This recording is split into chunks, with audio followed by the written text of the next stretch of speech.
ஆகாயவாணி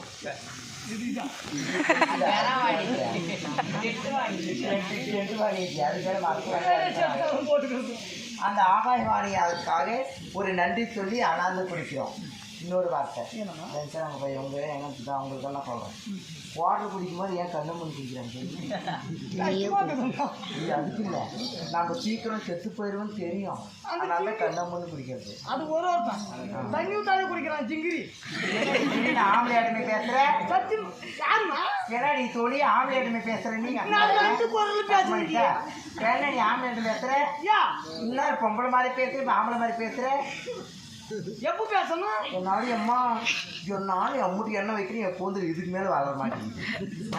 நான் எரிஞ்சாணி போறேன் இறந்துட்டாங்க அது போட்டால் நான் முடி வளரணும் எண்ணெய் எண்ணெய் வைக்கிறேன் சீமில் இல்லாத எண்ணமா இல்லாத எண்ணெய் எண்ணெய் எப்படா வைக்க அம்மா நாளைக்கு தோழி சொல்கிறேன் நாளைக்கு முடி வளர்றவங்கெல்லாம் சீமானம் போட்டுருங்க போடவே கட்டலன்னு கூட எந்த மூடிக்கும்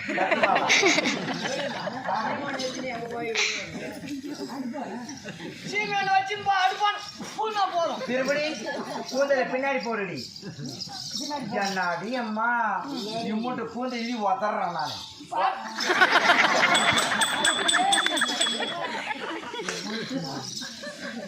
ஜீனாடி போதலாக்க படுக்கணும்.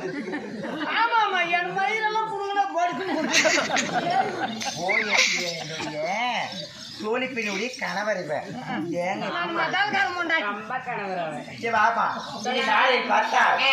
காரணம் தெரியவில்லை. அண்ணாவின் அழைப்பு முதலாக என் அண்ணா தான் கடவுளுக்கு மேலாக உயர்ந்த நிலையில் இருக்கிறார்.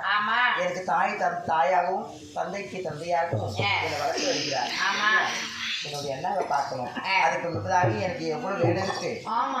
அதாவது பூஜை அறையில் மலர்களை பறிக்கணும், சாமிக்காக பூஜை பண்ணணும். அந்த வேலை ரெடி பண்ணி வை.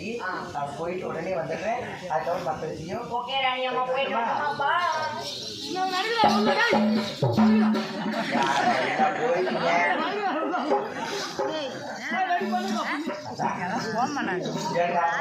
விட்டுருந்தீங்கன்னா நல்லா இருக்கும்.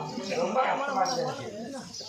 அண்ணா அண்ணாவின் அழைப்பு அண்ணாவின் அனுமதி இல்லாமல் உள்ள போகக்கூடாது. ஏன்னா என் அண்ணாவும் அண்ணியும் இருப்பாங்க. சதிமதியமாக இருக்கும்போது அண்ணாவை பார்த்தால் தவறாகிடும், அண்ணியை பார்த்தாலும் தவறாகிடும். முன்பதாக சொல்லியிருக்கிறாங்க.